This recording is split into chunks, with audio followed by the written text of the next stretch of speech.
Let's study our second chapter in the supplementary reader.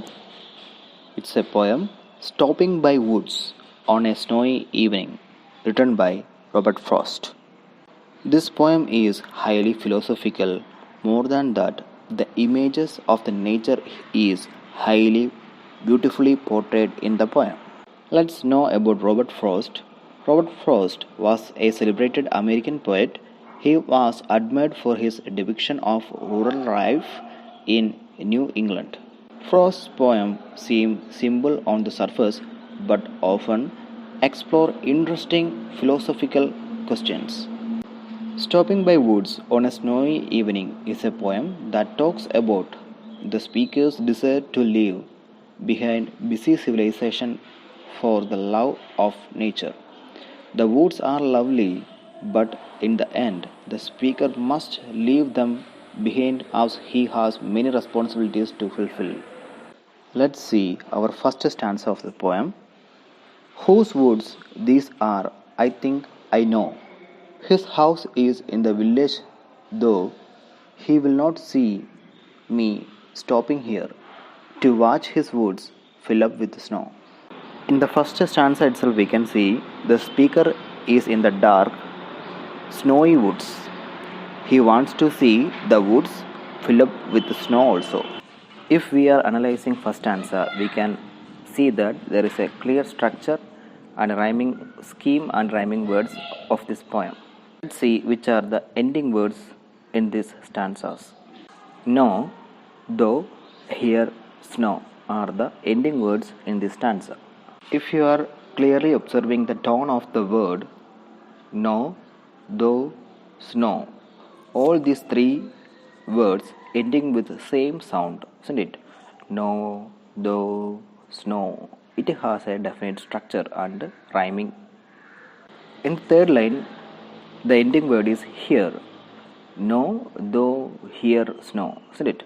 So here is not rhyming with other words. So we can give A, B, A. Rhyming scheme of the first stanza is A, B, A. Same like that rhyming words may be this one itself, snow, no, or though, no, or snow, though. Let's see what is second stanza.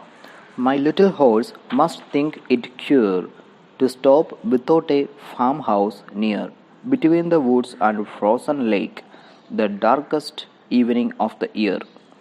Here, cure means old fashioned name, strange itself.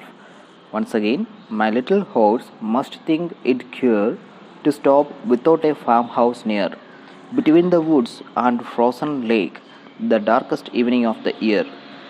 So here it is clear that the speaker has stopped by a frozen lake on someone else's wood, isn't it? It's not clear that whose wood it is.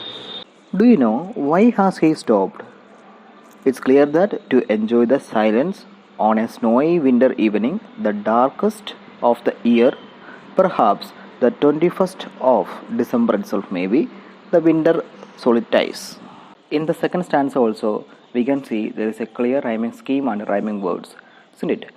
Cure, near, lake, year. These are the ending words in these lines. So cure, near have same rhyming tone, isn't it? That's why we can give there BB. So maybe you have doubt regarding why be given BB rhyming scheme there. Already in the first stanza, third line is almost the same like same sound. Here, near and cure. That's why be given same rhyming scheme. So second stanza rhyming scheme is BB. CB. Lake is different from all other words, isn't it? That's why we given their lake as C. And year, near, all have same rhyming scheme, isn't it? So cure, near, lake, year. So we can give there BB, CB. Moving on, third stanza. He gives his harness bells a shake to ask if there is some mistake. The only other sounds the sweep of easy wind and downy flake. Downy here means soft, flake means snowflake. In the third stanza, we can see that his horse is restless. It shakes its harness bell to ask why they have stopped. The horse gives its harness bell a shake as if to question why they have stopped and whether it is by mistake that they have stopped here. And here, rhyming scheme of the poem is CCDC. Shake, mistake, shake, mistake. It has same sound, isn't it? That's why we given CC, and next word is sweep, isn't it? Different word ending sound. That's why we given D there, and shake, mistake, flake, all has same sound ending. That's why we given rhyming scheme as CCDC. Last stanza. The words are lovely, dark and deep. Once again, the woods are lovely, dark and deep, but I have promised to keep, and miles to go before I sleep, and miles to go before I sleep. At the end of the poem, we can see he would like to stay on in the woods. That's why he describes the downy snow falling in the deep dark woods as exciting.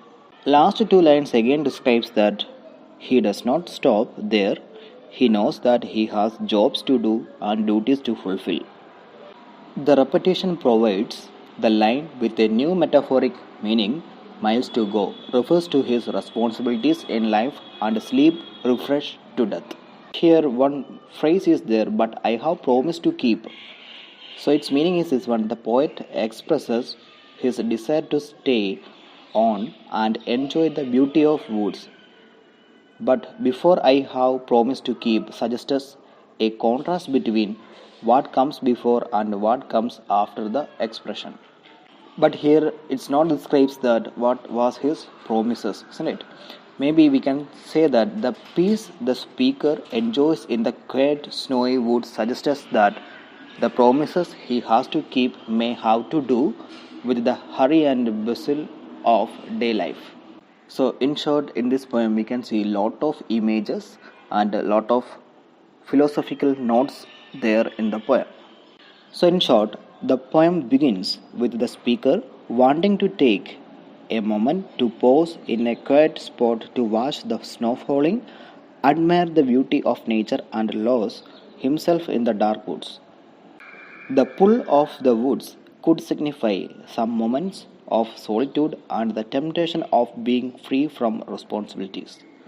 He feels compelled to move further into the snowy woods, but he ultimately decides to go back home, deciding that he has duties to fulfill and responsibilities to discharge before he can think of retirement. The deeper meaning of the poem is the dilemma of choosing between temptation and obligation and of being busy with life.